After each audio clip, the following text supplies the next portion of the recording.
This podcast is brought to you by Legend Comics and Coffee in Omaha, Nebraska, located in scenic downtown Benson. They got a new location. It's absolutely gorgeous. Check it out. And by listeners like you. Go to Patreon/2headed nerd. Become a patron. Support this show. Once, they were two best friends managing a comic book store. But when an innocent blood oath went wrong, the two found themselves trapped in the same body, imprisoned in a strange pyramid made of long boxes, buried deep below their hometown, where they are doomed to discuss comic books until the end of time. They were once Joe and Matt. Now they are known as the Two-Headed Nerd. And this is their podcast.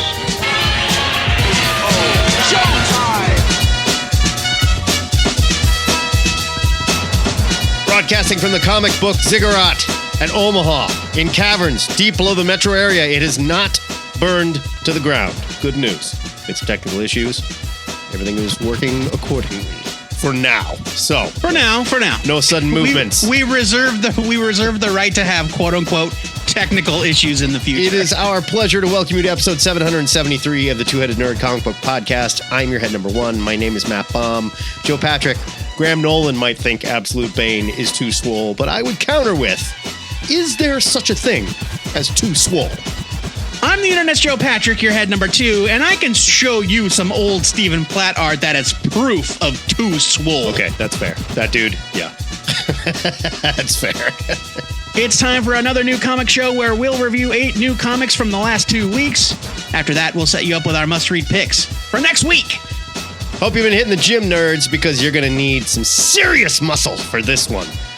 We'll be bench pressing not one, but 2 new Absolute DC books, a comic about billionaire gladiatorial sports, a new Matthew Rosenberg book with a title longer than a CSV receipt, and of course, Hush 2, the Hattushaning. It all starts now with review time in the Ziggurat. Before we start pumping some comic iron, let's talk about our rating system. The one we admittedly came up with while juiced up on Venom. Yeah.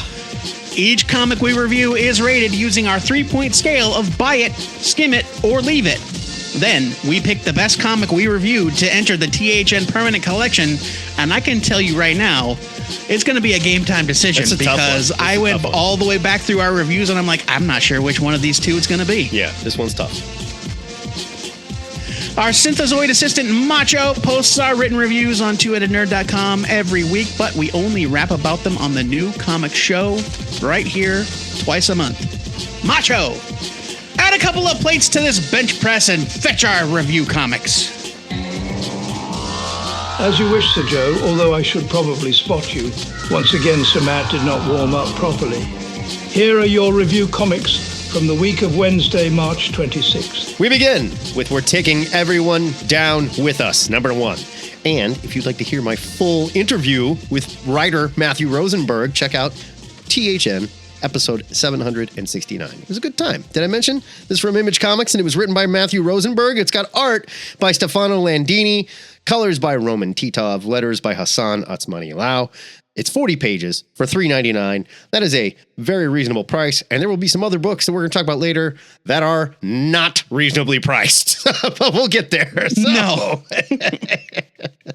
This is another wonderful Matthew Rosenberg setup. It drops you right into the action. It feels very timeless. It may be future. It may be today. It could be 1968. I'm not totally sure. But we're following the story of Annalise, a foul-mouthed little girl. She is exceptionally foul-mouthed, actually, but she acts out because she's curious and she's sort of treated like a pest by her brilliant scientist, inventor father, who also may or may not be a supervillain. I'm not totally sure at this point, and it's not totally important yet. At the very least, a mad scientist. Yeah, at the very least, he is a mad scientist. Is he working for good or bad? Like, what we don't know yet is he Reed Richards or is he Dr. Doom? That's kind of yeah, fair, the nuance. At, right? And that's one of the things that's great about every Rosenberg books. The design on the robots in this, and I should mention, Annalise is being raised and sort of coddled and babysat by these androids that were created by her father. They're sort of part C-3PO and part Terminator because they're a lot more badass and good at what they do than C-3PO, but they're also very polite and they can be tricked. Well, it's such as like when a little girl who's a little too smart for her own good can be like, the robot says, you need to stop, Annalise. And she's like, you need to check out that naked man that's in the living room. And he's like, naked man, I better go check on this. It's wonderful stuff. Dad is great here. He is a pompous scientist working on something. We don't really know because the story's told from Annalise's perspective. He definitely talks down to her because he's so in the moment with his work, but Rosenberg also fleshes him out like he is a father. He does love her. He just has to stop himself when he hears himself acting a certain way and go, okay, I have to be dad for a minute here. And even the assistant every once in a while is like, dude, she's a little girl. Yeah.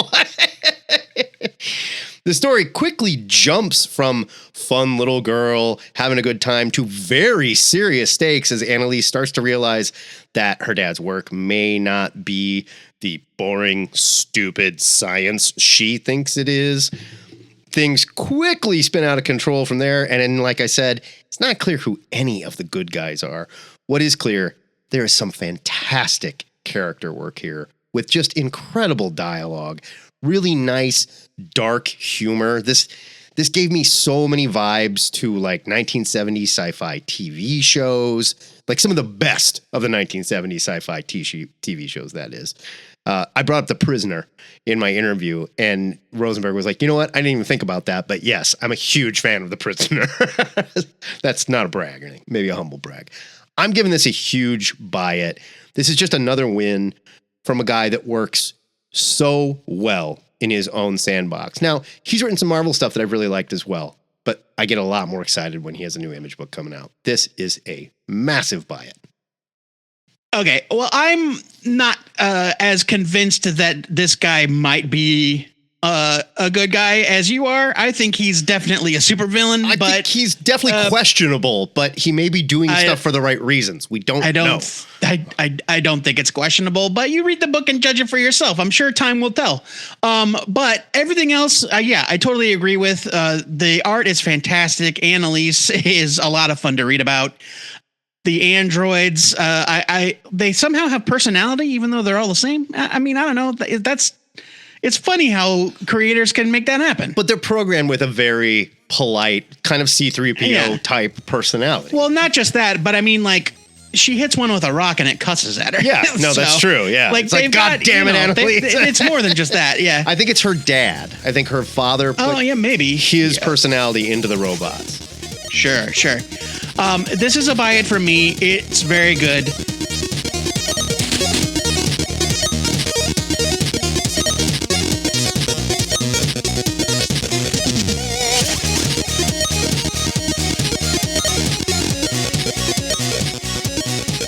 All right, well, let's get straight to the review that I'm sure you're all here for. It's Batman 158 from DC. It's written by Jeph Loeb. Pencils are by Jim Lee. Inks are by Scott Williams. Colors are by Alex Sinclair. The letters are by Richard Starkings. It's 32 pages for $4.99. With a creative team like that, it can only mean one thing. Hush 2 is here. That's right. Or as I have been calling it, Hatoosh. It's Hush season again. Yes. Baseball's back, and so is Hush. Baseball's back, and so is Hush. Yeah, it's opening day for Hush. I would read you the solicit. It's only 2 sentences long, but there's really no point because there's literally no substance to it. Well, Joe, we're building a mystery here, man, and we can't give anything away. Hush returns. Those are the only 2 words of the solicit that you really need to know. Yep. So, you know, if you haven't read a Batman comic in 20 years, hey, this is the one for you. You know, it's been 22 years since Hush. It's been a long time. I can't handle that information. Yeah, you're a wretchedly old man. I know. Loeb ignores pretty much anything that's happened over the past 2 decades, which is good, but it also kind of makes the script feel like it's stuck in the past. everything about this feels sort of outdated, from the characterizations to the storytelling style. It's just like old fashioned in a way that even a comic book from 20 years ago shouldn't feel this dated. Yeah, this feels like a sequel that they wrote a year after they finished the first one. And maybe they just never put it out and they were like, now's the time. I don't know. I feel like they updated the very most basic of things, but not a lot. No. This is a very boilerplate Batman story. There's not a lot of meat on the bone. Lee's art is fantastic, as always. Williams and Sinclair, they're old pros when it comes to working with them. So all three of them together are like a well-oiled machine.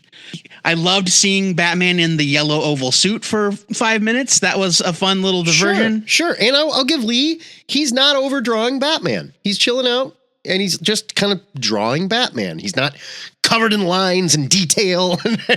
Right? Yeah. He looks good. Right. Because as we've theorized, this picks up about 10 minutes after the end of Hush 1. I guess. I guess. The first Hush story is fine. It's fine at best. But it was also an uneven mess. And Batman 158, it feels like more of the same to me. Like, I didn't need a sequel. I certainly didn't need one that interrupts the flow of the ongoing title. It's fine, guys. And that's about as good as I can give it. It's a skim it. Yeah, that's kind of where I'm at, too. There's sort of a thing going on here where you have some names that you know are going to sell comics. They do a job that you know will sell comics. And they do a thing in this, no spoilers, that has to sell the comic, right? But it's also a thing where it's like, well, I think we all know that's not going to stick. Right. Yes, right. You know, so it's running through all the motions, but it's not by no means like a masterpiece, right? Like, everything is there. Jim Lee's here. Jeph Loeb. It's that we've got the gang back together. It's like when an old band gets back together and they're not as action-packed as they used to be on stage, you know? But even thinking back to it, and we're going to revisit Hush for our Cosmic Short Box in the back issue show next week. And I'm curious to see, like, was it like this? I remember it was kind of uneven and weird, but like you said, I feel like it was like this. This is pretty boilerplate Batman. It feels kind of out of place, and it makes me wonder when they start saying that, like, Matt Fraction is going to come back and he's just telling his own Batman story, and it's going to just be kind of its own continuity. Is that what we're kind of doing with Batman now? Fine, but this is fine at best. It's a skim it for me as well. There's nothing wrong with it. Looks great. If you like Jim Lee, you'll love it. Sure, yeah. The art is peak Jim Lee. Right. What's the there's mystery? Nothing bad about that. We know who Hush is. What is the mystery? You know, okay. Yeah, that's just it, is that there is no mystery to solve at this point. Yeah, and the mystery that was solved in the first one wasn't a very good mystery. The mystery now is, why should we care? Yeah. Other than they did a thing in this book, and we're supposed to go, oh my God, I can't believe they did that thing. And Screen Crush was like, holy shit, they did the thing. Like, settle down. Yeah. Yeah, it's a skim it.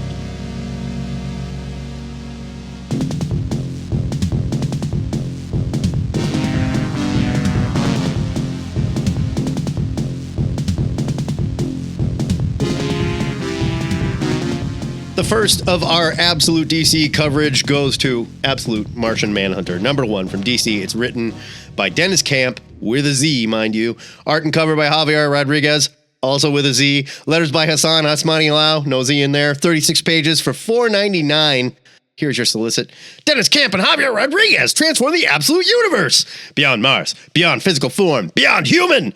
Understanding, and all that's left is the ultimate alien, the Absolute Martian Manhunter. They're sticking with the theme here, right? All the absolute solicits. Yeah, so, yeah. You put the pauses in weird places in that sentence, though. Well, that's where they are here. It sort of reworked the dynamics of it a little bit. I'm reading the ... That's all I'm doing. So yeah, but you put the ... in between human and understanding. That's where it was. Beyond human. Oh, I'm sorry. They're both capitalized. That's what messed me up. Sorry. No, it works though. Yeah, it does work. Is what I'm saying. And from the very first page of this book, they let you know this is going to look differently than any book on the stands. So you're either going to love it or you're going to go, I don't like this kind of comic book art. I want Jim Lee punching Hush in the face. And that's fine too. You can like that. But know that Javier Rodríguez is a goddamn master. His art is this mix of like pop art cartooning. And here it goes from classic police story to absolute psychedelic madness later on. Like panels where I could not tell where I was looking at, and you almost have to relax your eyes, and then you see the flow of everything, and you go, oh shit. The colors here are used to absolutely amazing effect, and they use them to illustrate the way that the Martian Manhunter's powers work, namely his telepathy, and it's a way that I have never seen on the comic book page, and it works so well for the character.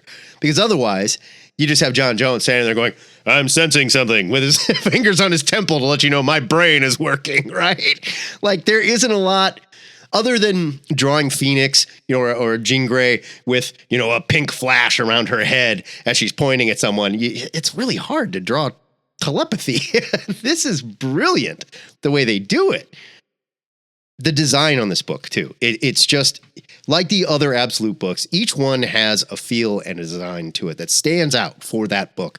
And this one is perfect for John Jones. Now, we don't have real alien John Jones yet here. And it's no spoiler to say they're telling a human story more than an alien story so far. And I think it's a really good move. Otherwise, look, I love the Martian Manhunter, but we can get really bogged down in this. I'm the last Martian, and it makes me sad. And it's like, no, you're not. There's a million Martians out there, but for some reason you're depressed. I really like them focusing on, he's an FBI agent. He works for a division that is like trying to predict and understand what would otherwise be seemingly random criminal behavior. And he doesn't realize that he's really good at it, because he's got telepathy, and it's starting to really wash over him, and he's realizing maybe I'm not the weirdo, standout, inhuman person everybody thinks I am. Maybe I'm something way more. This version leaves out all the depression bullshit, even though there does seem, and focuses more on a very human aspect of the character, trying to understand why he's different, and god damn does it succeed. This is a gigantic buy it. It's the weirdest comic book I read last week. I loved it. Yes. Boy.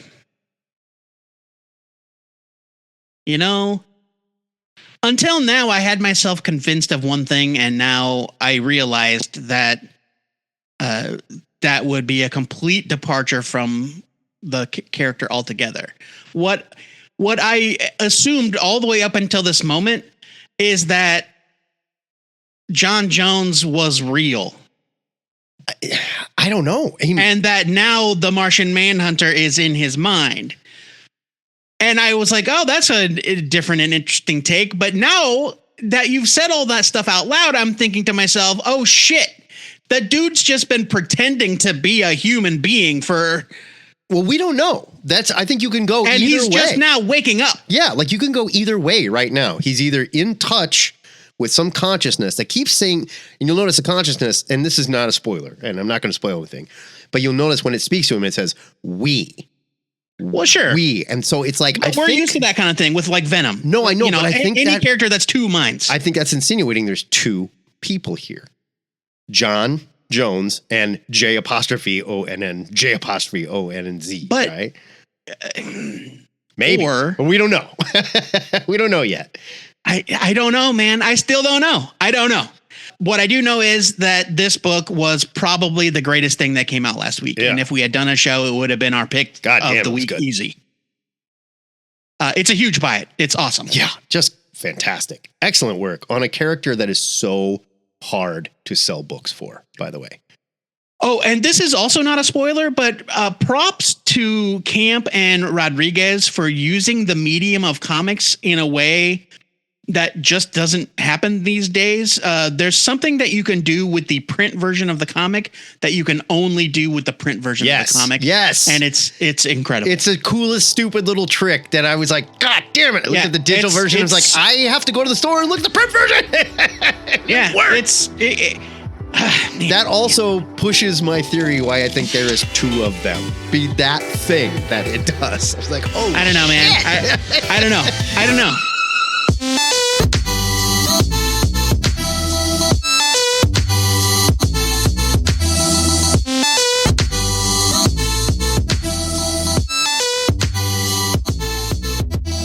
Our final book from last week is the Free for All one shot from Oni Press. It's written, drawn, and lettered by Patrick Horvath.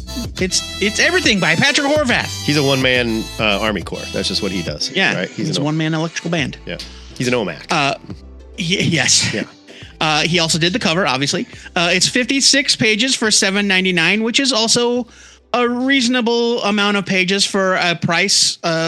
Little on the high side, but it's an indie book. So it's 56 pages. Come on, that's a good chunk. We make allowances for these sorts of things. Here's a bit of your solicit.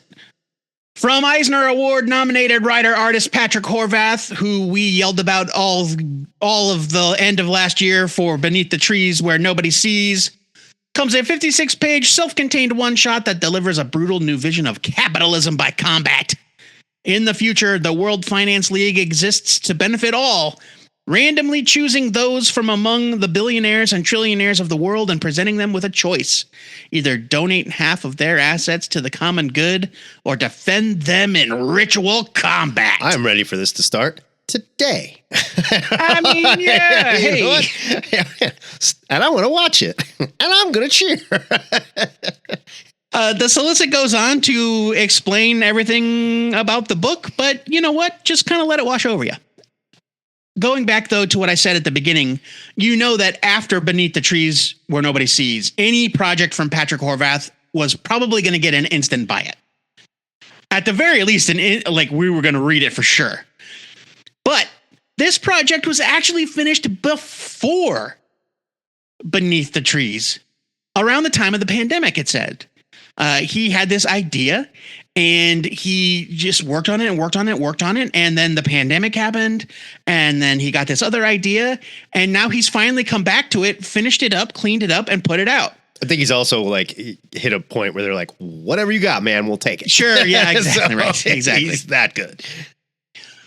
So the current champ of the free-for-all is a real estate mogul named Ted Brooks, and he refuses to give up his wealth. He loves the brutality of the arena. He revels in his superiority. And following his latest victory, just like with every other, he decides to skip the lottery, which is how these things are normally decided. And he volunteers because the next person to fight is his ex-wife. So real quick, I didn't get that he loves this at all. He loves it. I got very different. He has turned off his morality compass and all he thinks is money.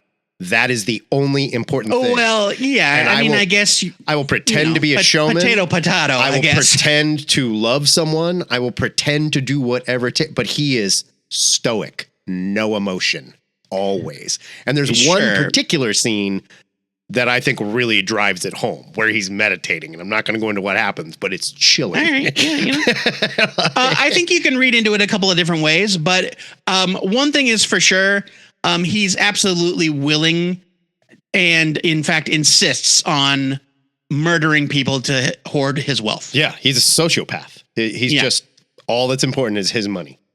Now, his ex, Luella, she also refused to pay her fair share, but not to hoard her wealth, but so she can deliver brutal vengeance upon Ted. I love it. Horvath's story, it's obviously satire, but boy, is it sure relevant today. As Matt said, hey, any day now, go ahead, guys. Yeah. Clock's ticking. He doesn't pull any punches delivering this message. I don't want to say more about the story other than that. I was riveted from beginning to end. You will get no further spoilers from me about the outcome. Horvath's art is detailed and gruesomely dark. And like there are some things It's so that I never violent. expected to see drawn. So violent. Yeah. And I'll tell you what, the visuals hit different when they are not dealing with cute and cuddly animals. This is a must read if you loved Where Beneath the Trees Where Nobody Sees. This is a biting social commentary from Horvath. I absolutely loved it. It is a buy it from me. All the things that you said, yes, 100%. And Horvath is relatively new. I know a lot of people probably didn't pick up that IDW book. You should go find it. Beneath the Trees Where Nobody Sees. He is a singular storyteller that is, like we said, he's a one-man machine. He's like a Stan Sakai or a Jeph Smith. He's doing all of this. And I will hold that in a little higher regard, perhaps, because you are doing everything. And that is difficult. But it helps him to maintain every aspect of his story. And he has got this down, and it is disturbing, and it is dark, and it's bitingly satirical. I cannot wait to see where this goes. It is a huge buy-in. Loved this book. Let's be sure to stay hydrated, sirs. You wouldn't want to pull a muscle in front of the listen nerds. Here are your review comics for the week of Wednesday, April 2nd.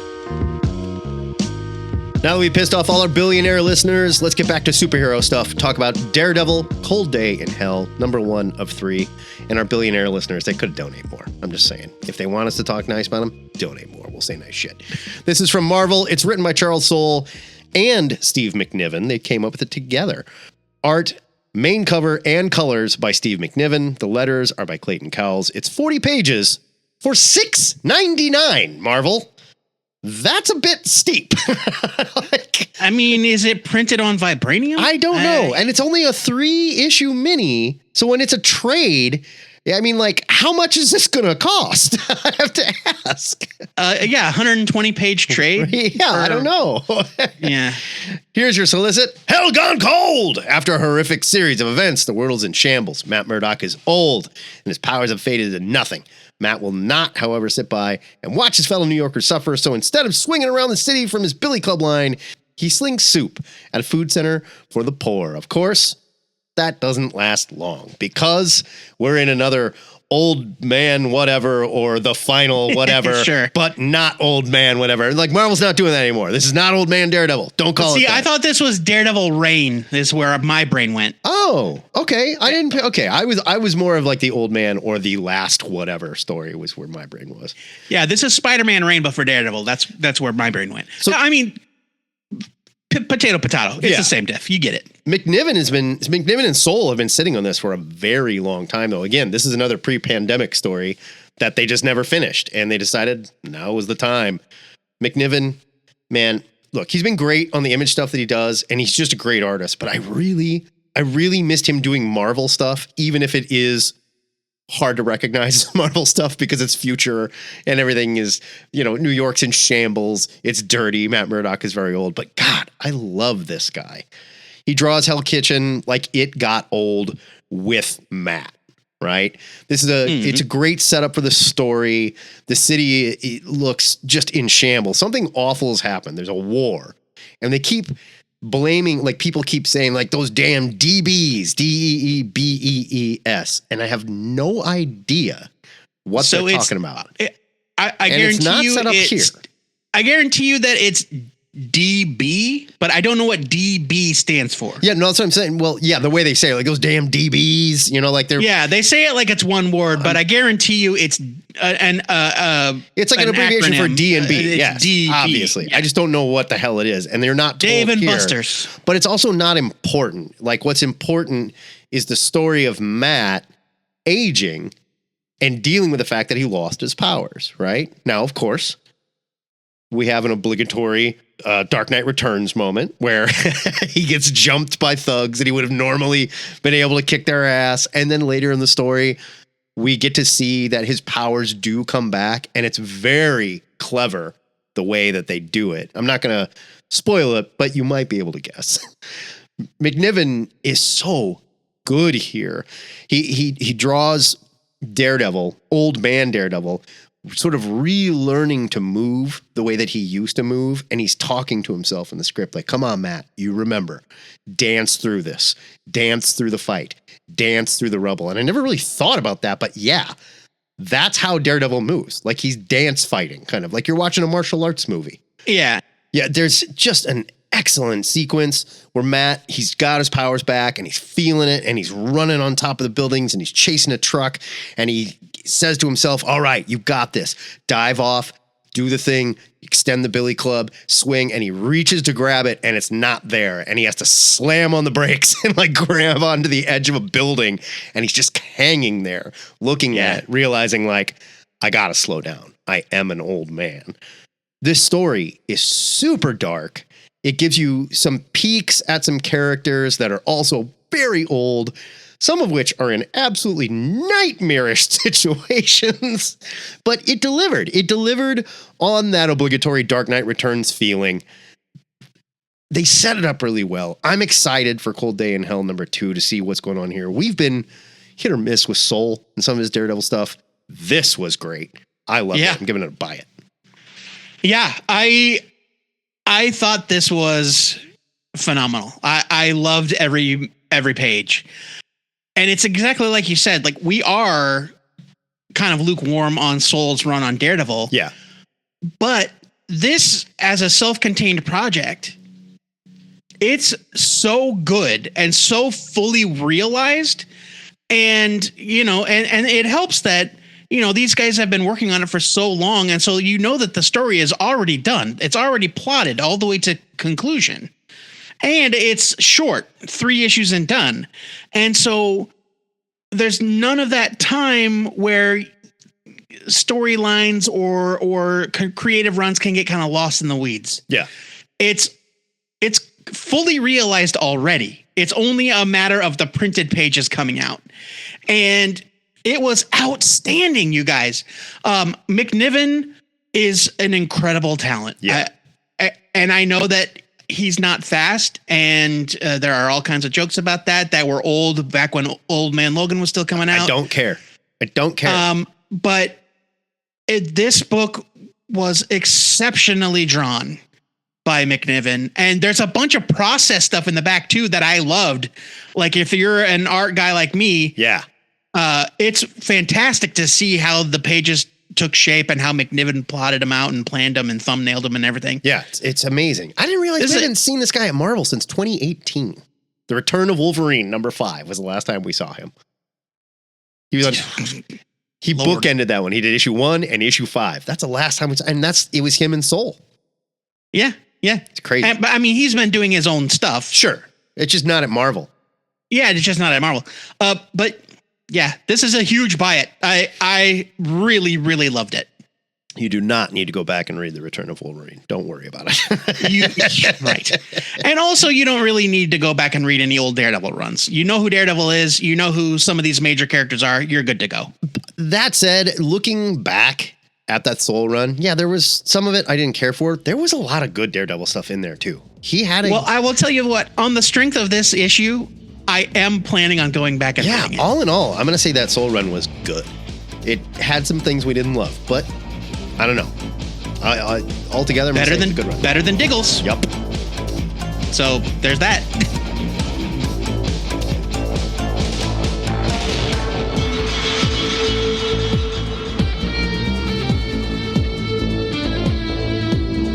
Matt, you know who else we haven't seen in a really long time?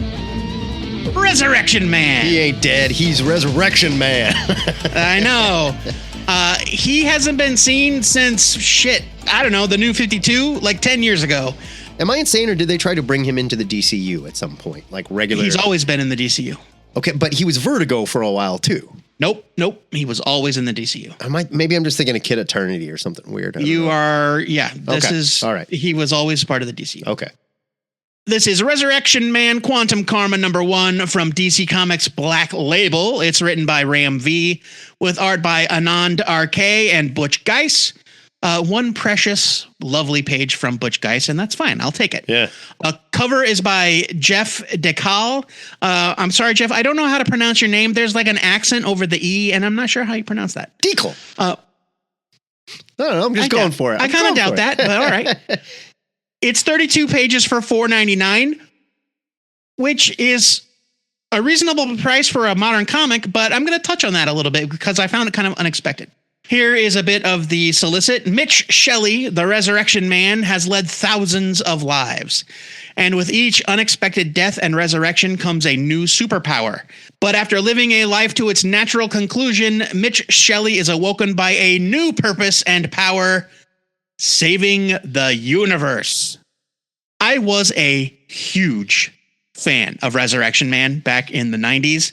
I loved that series. Abnett, Lanning, Geis. It's awesome. We're going to have to slack issues out. I've never read it. We're going to have to do that. I mean, look, it was the 90s, so temper your expectations, but it's very good for a late 90s comic.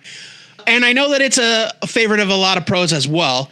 I couldn't believe when DC announced that it was going to be brought back for the New 52.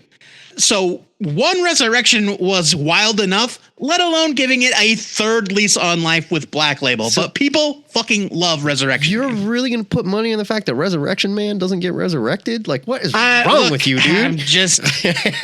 Anytime you want to bet, you let me know. Geis is doing the opening chapters for each issue. So this issue, he kind of gives you the primer of the history of Resurrection Man, everything you need to know up until this point. It looks like it's kind of ignoring the New 52, but that's fine. Feel free. Not that the New 52 at Resurrection Man was bad. Abnett and Lanning still wrote it, but it feels like it kind of stopped short at the end of the original series. Ram V quickly establishes his own trippy take on the mythos, but he also preserves what comes before. It looks like Resurrection Man's original continuity is still intact because there are flashes of like, maybe this is in the preview of the next issue, but there were like flashes of the 90s JLA with Electric Blue Superman and everything. That's got to be a preview for the next issue. But like, it seems like it's following up directly from the end of the original run. He was definitely the man for this job because Resurrection Man is weird.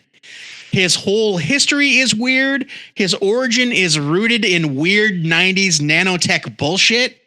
And then they quickly subvert that. And now Ram V has subverted it yet again. Breathtaking work here by Anand RK and Mike Spicer on colors. Oh, yeah. It's got this kind of softness to it, like Lowe's Greg Tacchini. You remember him? Yeah. It's very dreamy, very soft. It's ethereal, right? Yeah. But then it's punctuated by the revolting squelchiness of a guy like Guy Davis. Yeah. Because you see like blood and guts and skinless faces and shit. Every panel is beautifully detailed.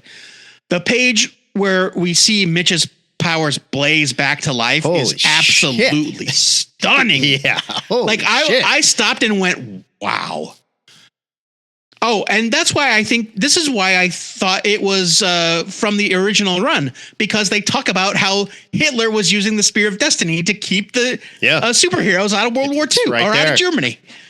This issue felt more like a Vertigo title than the original run ever did, but it totally works. Even Matt thought that Resurrection Man originally was a Vertigo book, but it wasn't. Yeah. The issue went by too fast for me, but it was still a satisfying read. I immediately wanted more. So to call back to what I said about the price, I guess I'm more used to Black Label books being more expensive with longer page counts. This was just standard comic, and it left me desperate for the next issue. I absolutely loved this. As a fan of the original, I cannot wait to see where Ram V and Anand RK go from here, and I cannot give it higher praise than that. This is a huge buy it. So this is the second time Ram V has worked with Anand, and they worked together on that Blue and Green story, which was like the Image book about the jazz artist that just leveled me. And seeing him move from that sort of historical fiction to this straight up weird superhero shit, man, this dude can do anything he wants. Absolutely gorgeous stuff. I love this. I got to stop saying absolutely gorgeous. I got called out for it recently. It's really good looking stuff. This hit me a totally different way because I've never read Resurrection Man. And I don't have any of that background that you have, but it was not a problem at all. It was You don't fine. need it.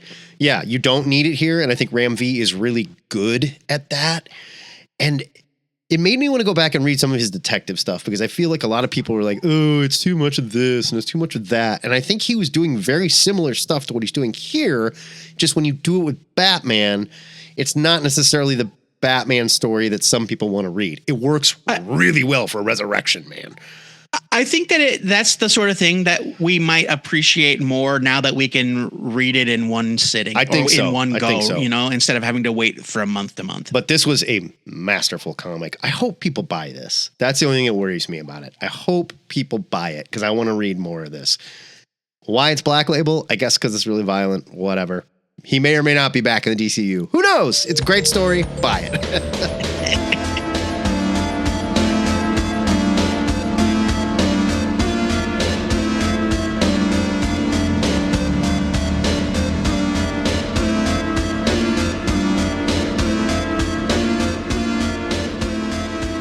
Speaking of not being in the regular DCU, our second Absolute book goes to Absolute Green Lantern #1 from DC. It's written by Al Ewing with art and cover by Janoy Lindsay, letters by Lucas Gattoni. It is 36 pages for $3.99. Here's your solicit, just like the other ones. Al Ewing and Janoy Lindsay get cosmic in the Absolute Universe. Without the core, without the ring, without the willpower, what's left is the Absolute Green Lantern. I'm calling my shot. And I talked to Joe about it earlier this week, but I think this issue is going to piss some Green Lantern fans off because there's nobody more precious than Hal Jordan fans out there, let me tell you. Yeah. And I'm not just talking about because there's a black female lead. Like that right there is going to get the trolls foaming at the mouth and ready to go, I'm sure. No, they do a thing here, and I can see a lot of people furthering that whole DC hates Hal Jordan. Shut up. Just shut up. When you love It's an alternate universe, don't worry about it. Yes, it's an alternate universe. And some of the greatest authors of our time said when you love a character, you torture them because that's what makes them interesting. Seeing them suffer, right? The intro here is really solid. It seems like the whole Green Lantern gang is here. A lot like the Batman gang is all there in Absolute Batman, but they're in different positions in life. They're present, but very different from the way that we think of them. The core is being, well, I don't even know if it's the core. The idea of the We don't know if there even is a core. Right. The idea of the Green Lantern is presented completely differently here. Al Ewing is like moved away from what feels like a space cop at all, like alien space cops come to Earth after an alien criminal. Well, that's a very down to earth story still. It's criminal on the run. Cops are after him. This is more like 2001, like very monolithic alien feeling shit going on and humanity better get out of the way because if you are driving on a motorcycle and you're not paying attention, you are dead fucking meat, man. like bucket of blood, dead meat. And I thought Lindsay's art, I know Joe and I, this has been divisive in the Ziggurat, but I really like Lindsay's art. I think he conveys tension and action very well. The scope that he uses when they show like how they're using the Green Lantern symbol, different than I've ever seen it used, works so well to just give you that like awe-inspiring what is going on here. Something bigger than what I think is happening is going on. His art is manga inspired. There's no question. And he's got like some flat faces and stuff, but his action is undeniable. And I don't know. I can't speak for his process, but I can say, and like in talking to Jim, and I dabble in manga, so I'm used to some of this. And but in talking to our friend Jim, there is an allowance for artists to sort of move the story along because they are doing phone books, right? And when they get to the action, that's where you see these huge, amazing, detailed pages. But sometimes, yes, there are some flat faces and stuff like that. I don't know if Lindsay is doing that because he's picked up that style and maybe it's not the same choice, but I can see how that could bother some people. The script is great. I love what Ewing is doing here. It's a completely different take. And quite honestly, I need that.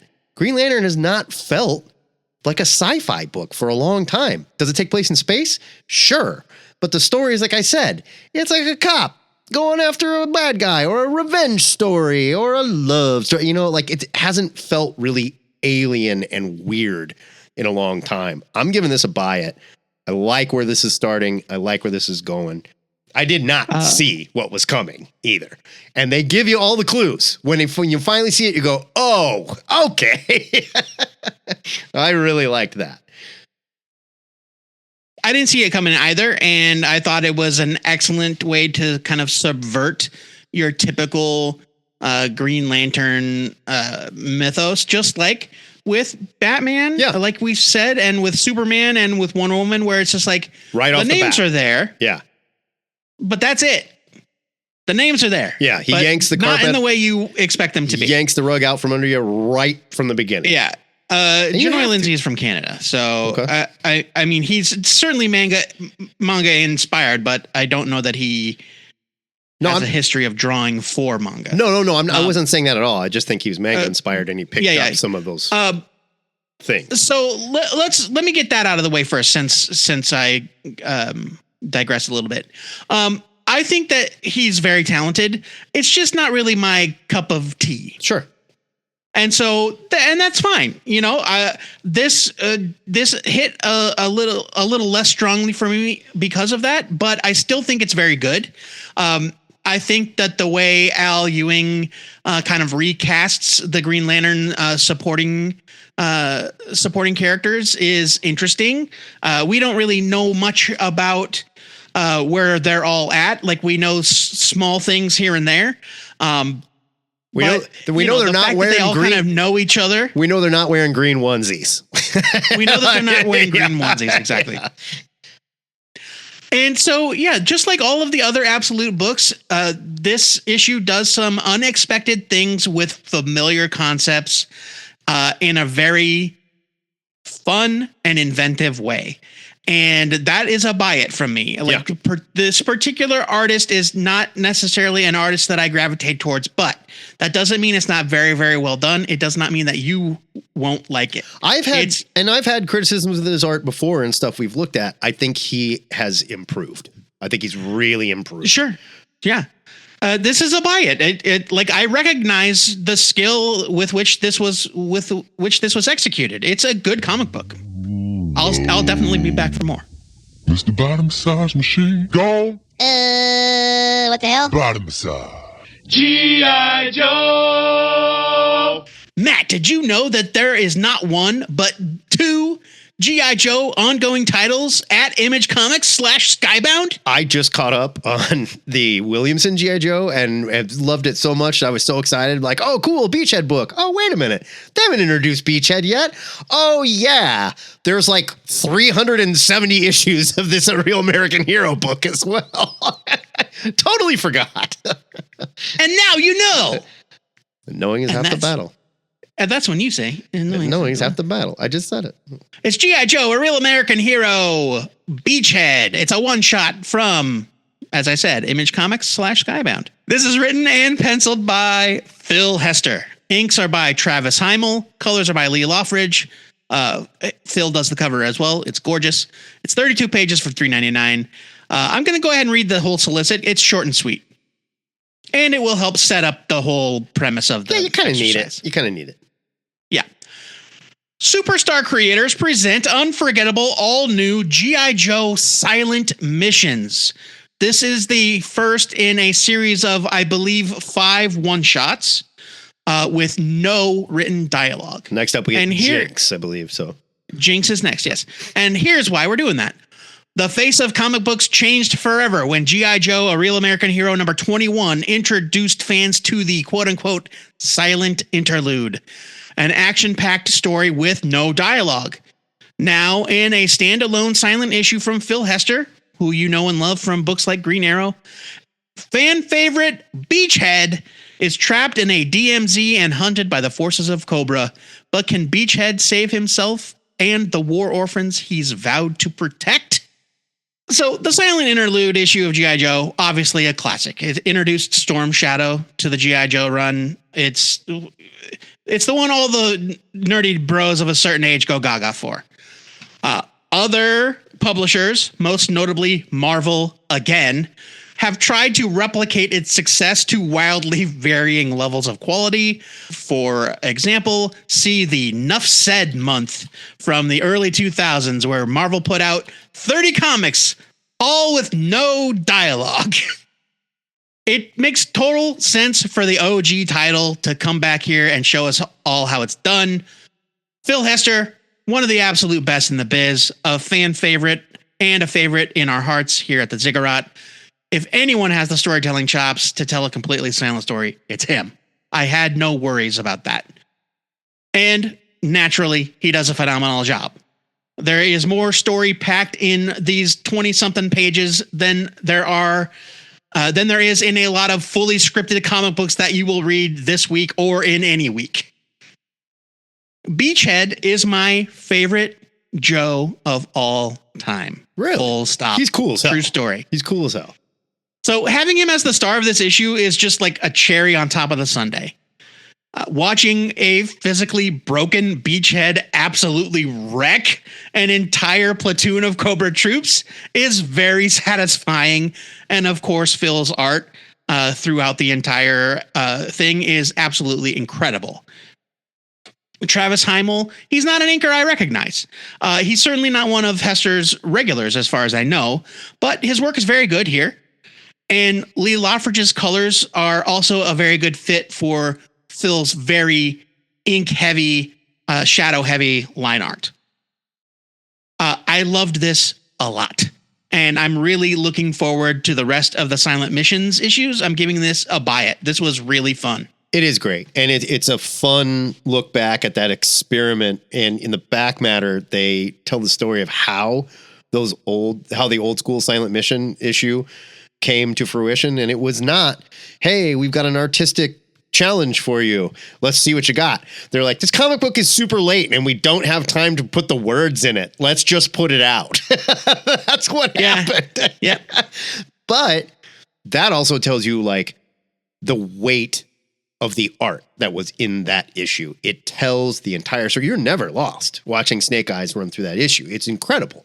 And same here. I think this assignment is even harder because it isn't something where in the 80s we're like, kids are stupid, they'll buy it. This is like a legit exercise in storytelling. And you need a guy like Phil Hester who can do this in these page layouts that are so well done. He breaks them up a little bit here and there, but for the most part, it's pretty formulaic and just following the action, like 3 big panels, 1 wide panel of violence or whatever. It's just a great looking book. This is a lot of fun. Don't get confused with the other G.I. Joe, but it doesn't matter. It's all right. It's a one shot. Yeah. This is great. It's a buy-in.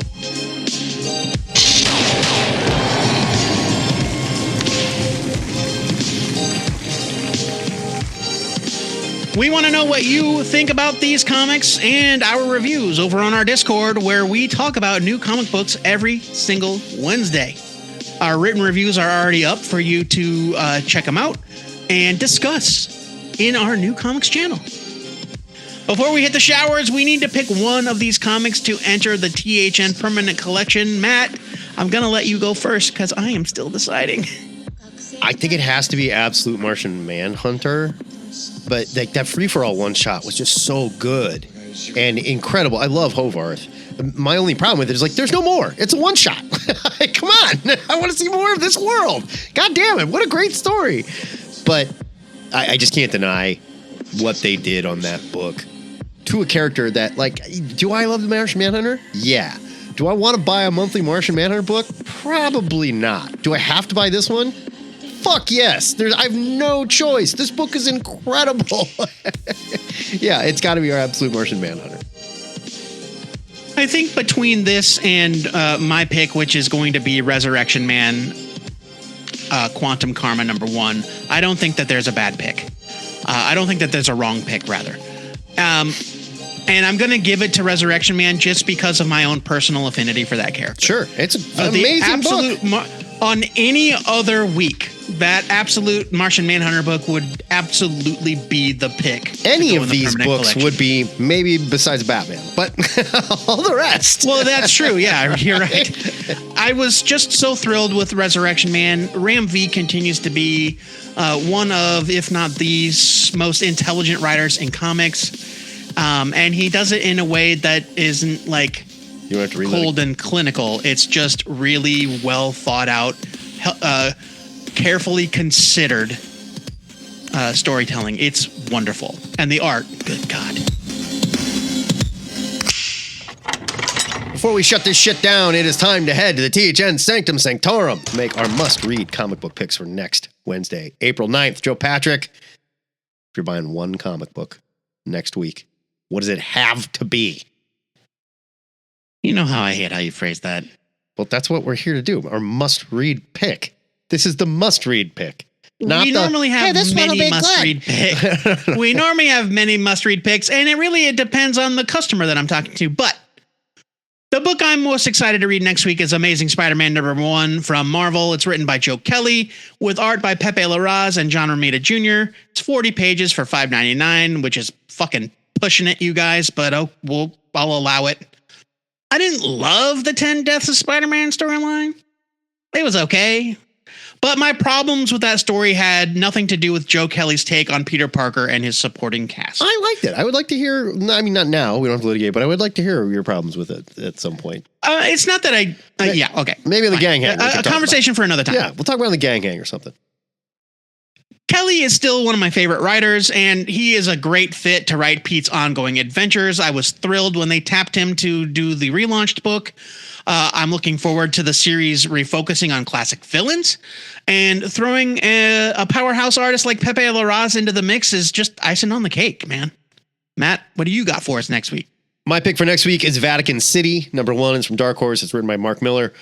Art by Per Berg, who also goes by Narwhal and Plaster Harris. I don't know why, but you know. Okay, sure. Couple AKAs there.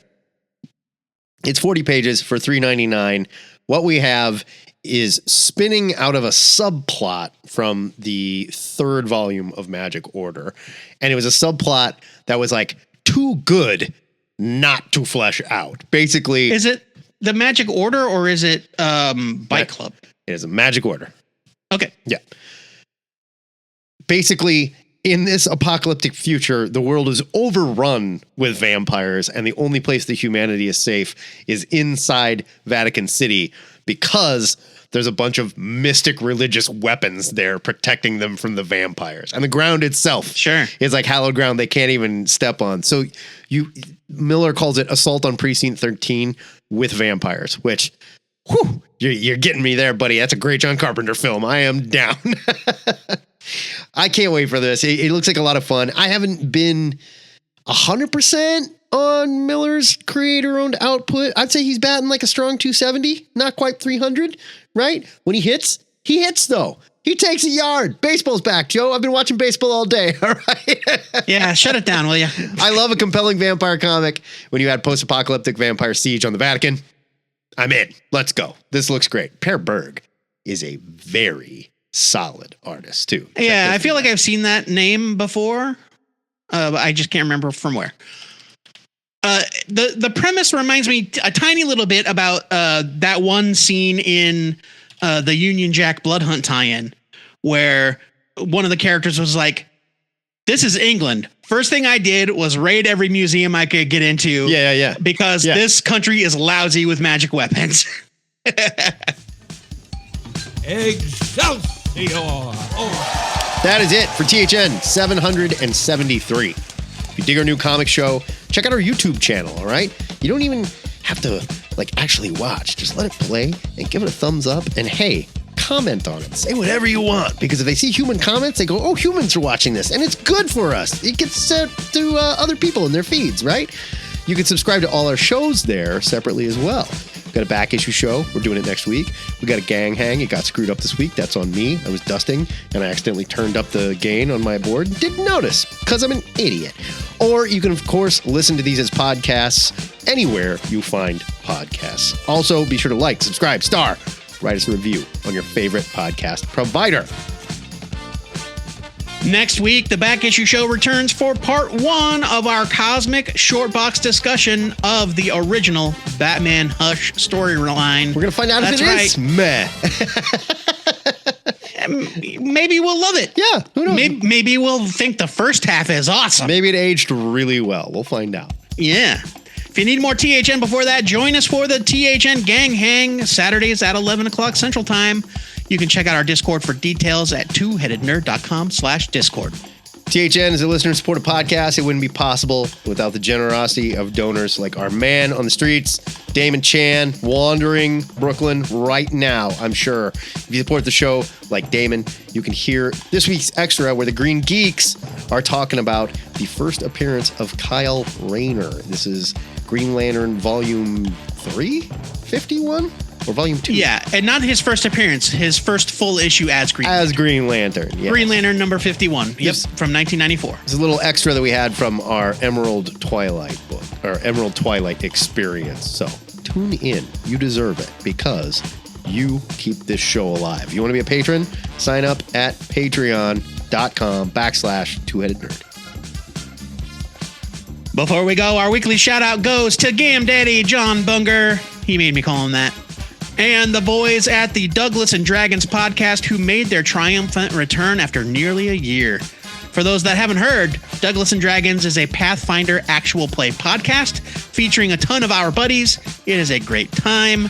You can find it at goodpencil.com. Word to you fellas. Here's hoping you successfully vanquished Graka the Cruel in the skies over Wolf's Ear. That sounds intense. I don't know. I know. Yeah. Until next time, true believers, remember to pre-order your comics or your retailer might just hit you with a level 9 wail of the Banshee. And let me tell you, you don't want that. This is the Two-Headed Nerd. Signing off. You want to know why it's dangerous, Joe? Instant death. No HP damage. Just that's death. worse than regular death. And it's hard to block, which it doesn't sound like you should be able to block it at all. Yeah, right.